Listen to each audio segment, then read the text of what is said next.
Nur Laila dengan NIM 232101040034. Di sini saya akan menjelaskan jawaban dari studi Quran dan Terbawi. Yang pertama, metode tafsiran Al-Quran. Seperti tafsir bi al-ma'thur, yaitu tafsir dengan riwayat. Metode ini menggunakan riwayat dari Nabi Muhammad SAW, sahabat dan tabi'in untuk menjelaskan makna ayat Al-Quran. Contohnya yaitu tafsir Ibnu Katsir yang banyak merujuk hadis dan perkataan sahabat. Kemudian ada tafsir bi al-ra'i, yaitu tafsir dengan akal. Metode ini menggunakan rasio dan pemikiran logis untuk menafsirkan Al-Quran dengan tetap mengacu pada prinsip-prinsip Islam. Contohnya tafsir al-Mazhari dan tafsir al-Kashifah oleh al-Zamakhsyari. Kemudian ada tafsir maudu'i, yaitu tafsir tematik. Metode ini menafsirkan Al-Quran berdasarkan tema atau topik tertentu yang diambil dari berbagai ayat. Contohnya yaitu tafsir al-maudu'i oleh Syekh Muhammad Al-Ghazali. Kemudian ada tafsir tahlili, yaitu tafsir analitik. Metode ini menganalisis ayat Al-Quran secara mendetail dengan memperhatikan konteks, sababun nuzul atau sebab turunnya ayat, dan berbagai aspek linguistik. Contohnya yaitu tafsir al-Tahari dan tafsir al-Qurtubi. Kemudian yang kedua, keutamaan ilmu dan orang yang berilmu. Ilmu dan orang yang berilmu memiliki posisi yang sangat tinggi dalam Islam. Al-Quran dan hadis memberikan penekanan khusus pada pentingnya ilmu. Berikut adalah beberapa dalil dari Al-Quran yang menegaskan keutamaan ilmu dan orang yang berilmu. Yang pertama ada surah Al-Mujadilah ayat 11.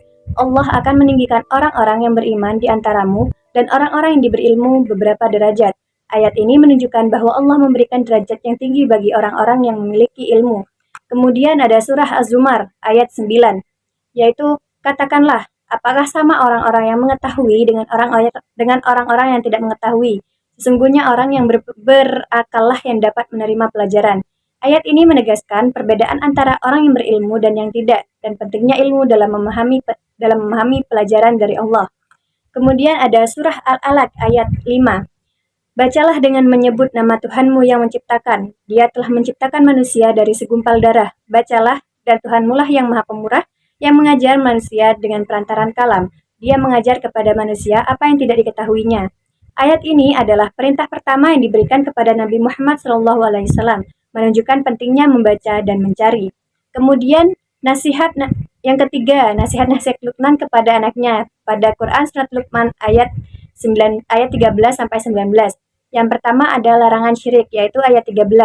Dan ingatlah ketika Luqman berkata kepada anaknya, di waktu ia memberi pelajaran kepadanya, hai anakku, janganlah kamu mempersekutukan Allah.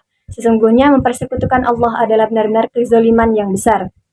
Yang kedua yaitu berbakti kepada orang tua, ayat 14-15. Luqman menekankan pentingnya berbakti kepada kedua orang tua. Namun jika mereka memaksamu untuk menyekutukan Allah, janganlah kamu mematuhi mereka. Yang ketiga yaitu kesadaran tentang Allah, ayat 16.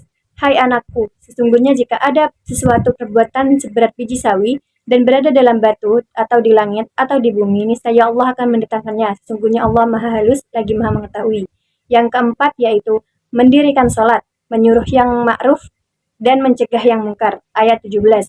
Hai anakku, dirikanlah sholat dan suruhlah manusia mengerjakan yang baik dan mencegahlah mereka dari perbuatan yang mungkar, dan bersahabatlah terhadap apa yang menimpa kamu.